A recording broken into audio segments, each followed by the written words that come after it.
Assalamualaikum warahmatullahi wabarakatuh. Di sini kami akan mempresentasikan proyek ujian akhir semester dengan topik pengembangan kebijakan etis dalam teknologi informasi. Studi kasus yang kami ambil adalah aplikasi Health Now dengan fokus pada kebijakan pelindungan privasi di era digital. Next. Sebelumnya kami akan perkenalkan diri terlebih dahulu. Nama saya Desti Novianti dengan NIM 230102035 dan rekan saya. Saya Abdullah Nur Hadi Krisnamurti dengan NIM 230102003. Next. Nah, ini adalah daftar isi yang akan kami presentasikan. Yang pertama tadi anggota kelompok, yang kedua latar belakang, yang ketiga deskripsi masalah, terus rancangan kebijakan etis, studi kasus, dan kesimpulan. Next. Latar belakang. Jadi, PT Digital Healthcare Indonesia adalah startup di Jakarta yang mengembangkan aplikasi Health Now, sebuah inovasi teknologi kesehatan dengan lebih dari 2,5 juta pengguna di Indonesia. Aplikasi ini bekerja sama dengan lebih dari 500 dokter dan 15 rumah sakit besar. Namun, Health Now juga menyimpan banyak data pribadi pengguna, seperti rekam medis, pola hidup, informasi genetik, hingga lokasi darurat. Karena itu, kebijakan privasi dan keamanan data sangat penting untuk menjaga kepercayaan pengguna dan mencegah penyalahgunaan data. Next. Nah, di sini ada dilema etisnya. Yang pertama, persetujuan berdasarkan informasi dan versus kompleksitas medis. Aplikasi Health Now ini sulit memberikan persetujuan yang benar-benar jelas karena data medis sangat kompleks. Jadi pengguna awam sulit mengerti bahwa bagaimana AI bisa memprediksi resiko penyakit jantung hanya dari pola tidur, detak jantung, dan aktivitas. Masalah ini jadi makin rumit karena sistem AI medis sering bekerja dengan cara yang bahkan sulit dijelaskan oleh developernya. Apalagi saat pembelajaran mendalam menemukan korelasi yang tidak jelas dalam analisis gambar medis. Selanjutnya yang kedua, perawatan kesehatan yang dipersonalisasi versus perlindungan privasi. Health Now memberikan rekomendasi kesehatan yang sangat pribadi, seperti program nutrisi dan dosis obat yang disesuaikan dengan kondisi tubuh dan genetik pengguna. Untuk itu, aplikasi ini harus mengumpulkan banyak data seperti riwayat kesehatan, gaya hidup, lingkungan sekitar, hingga faktor sosial. Masalahnya, semakin detail rekomendasinya, semakin banyak data pribadi yang dikumpulkan. Ini bisa mengganggu privasi karena data genetik seseorang juga bisa mengungkap informasi tentang keluarganya tanpa izin mereka. Next. Nah, yang ketiga ada perawatan darurat versus persetujuan pengguna. Aplikasi Health Now juga bisa sangat membantu dalam keadaan darurat karena dapat memberikan informasi seperti riwayat penyakit dan alergi ke petugas medis. Tapi masalahnya sulit untuk memastikan siapa pengguna sebenarnya itu. Nah, disinilah muncul dilema etisnya. Apakah boleh membuka data pribadi seseorang tanpa izin dari mereka? Apalagi di Indonesia hal ini masih jadi makin rumit karena layanan medis darurat belum merata. Seringkali Health Now bisa jadi satu-satunya sumber informasi medis. Nah, situasi ini menciptakan ketegangan antara membantu dengan cepat dan tetap menjaga privasi pengguna. Selanjutnya yang keempat, penelitian kesehatan dan kepentingan publik versus privasi individu. Aplikasi Health Now itu sangat bermanfaat untuk dunia medis. Data yang dikumpulkan bisa dipakai untuk penelitian, melihat pola penyakit, dan mengevaluasi pengobatan serta membuat program kesehatan masyarakat yang lebih baik. Tapi di sini ada muncul problem privasinya. Meskipun data sudah disamarkan, seseorang masih bisa dikenali dari informasi seperti riwayat penyakit, umur, lokasi, atau kondisi khusus, apalagi jika datanya digabung dengan sumber data yang lain. Next. Sudah. Kemudian ada rancangan kebijakan etis. Jadi ini rancangan kebijakan etis untuk menghadapi dilema yang tadi ada. Yang pertama ada pedoman etika dan moral, yang dimana ini jadi pedoman untuk menegakkan etika dan moral dalam menjalankan aplikasi Health Now tersebut. Yang pertama ini, kebijakan ini didasarkan pada 5 prinsip moral utama. Yang pertama adalah hak atas privasi individu. Jadi yang pertama harus ditetapkan oleh developer aplikasi Health Now yang adalah hak atas privasi individu, di mana si pengguna itu diberikan kewenangan atau hak untuk memilih apa saja yang ingin disimpan atau dibagikan pada aplikasi tersebut. Kemudian yang ada lanjut berhubungan lagi persetujuan yang jelas dan terinformasikan. Jadi sebelum menggunakan aplikasi Health Now akan diberikan dulu halaman persetujuan yang jelas isinya apa saja yang akan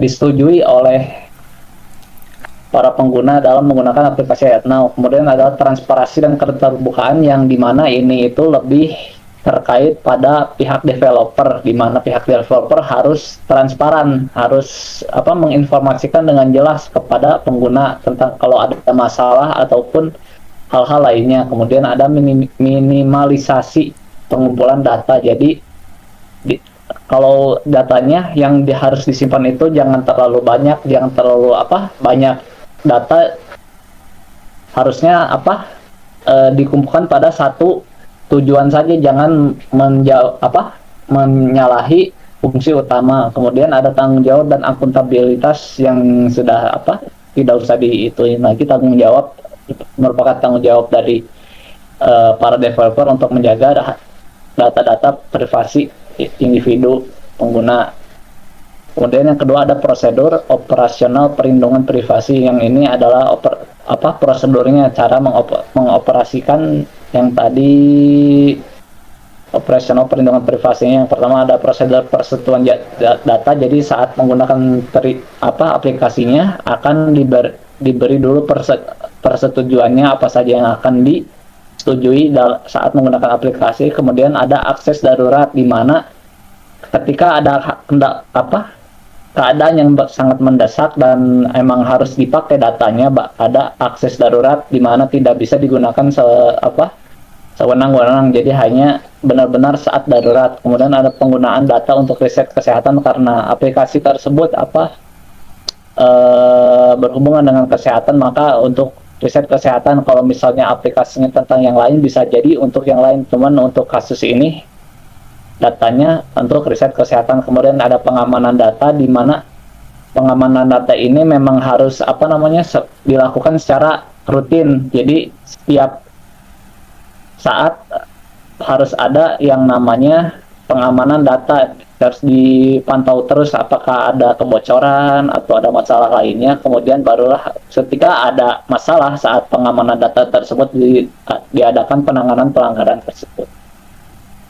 Kemudian yang selanjutnya ada contoh aplikasi dalam dunia nyata. Yang pertama ada contoh 1, akses data dalam keadaan darurat, yang tadi sebelumnya ada. Seorang pengguna bernama Desti mengalami kecelakaan motor di pedesaan. Setelah petugas puskesmas mitra Health Now di daerah tersebut memindai kode QR kartu BPJS Desti, sistem dapat mengakses riwayat medis penting Desti.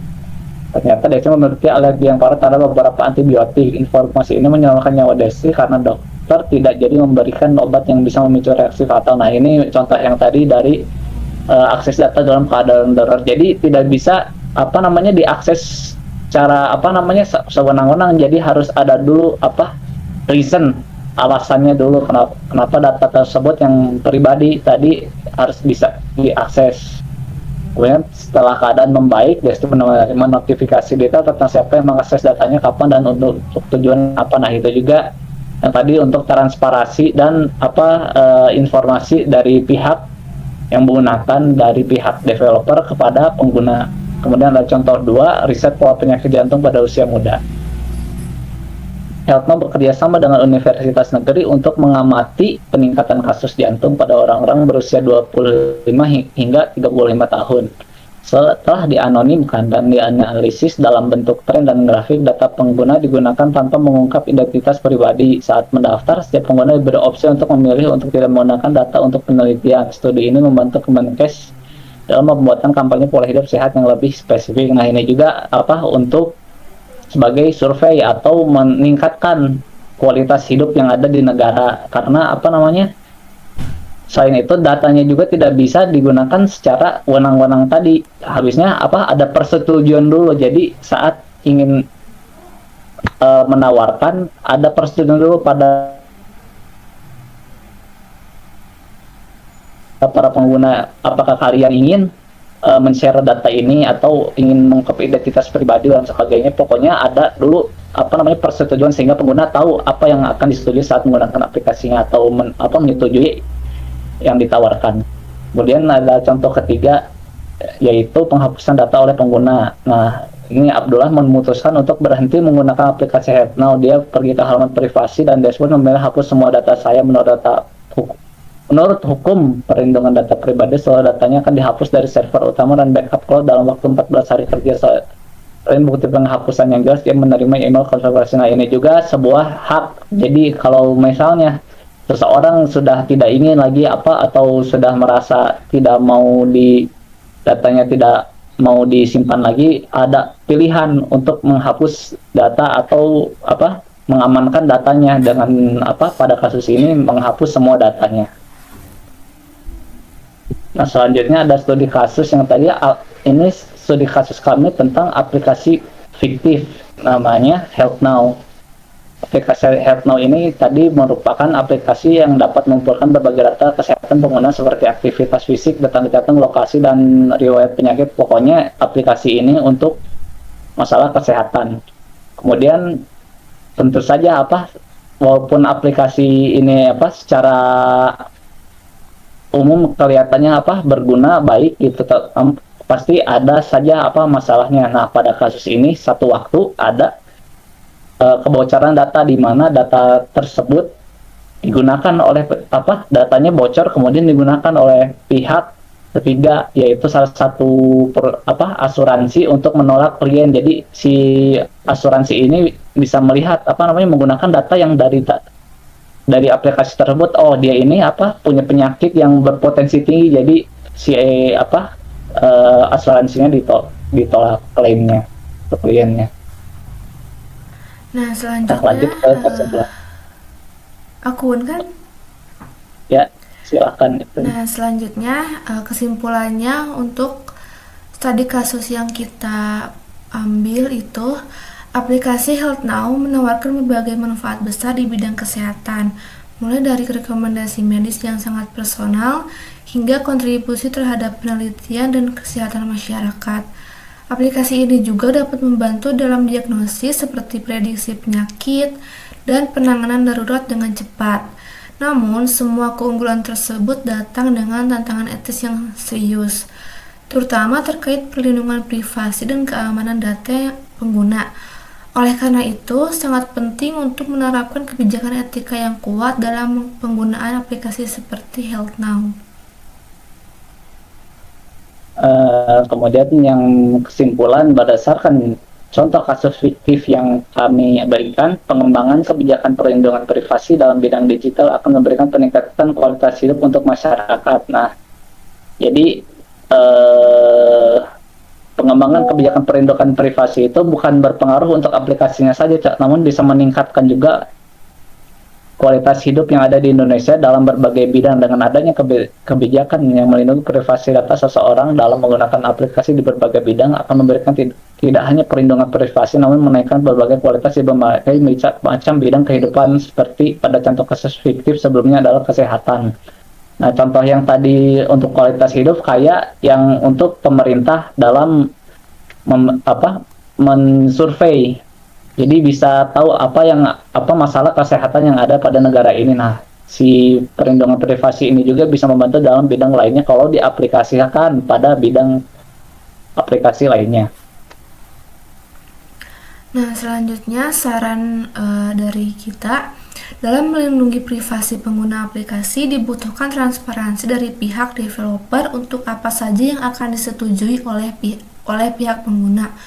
Namun, transparansi tersebut tidak akan berjalan jika pengguna sendiri tidak memperhatikan apa saja yang disetujui dalam menggunakan aplikasi. Untuk itu, diperlukan adanya bentuk kerjasama antara pihak developer aplikasi dengan pengguna.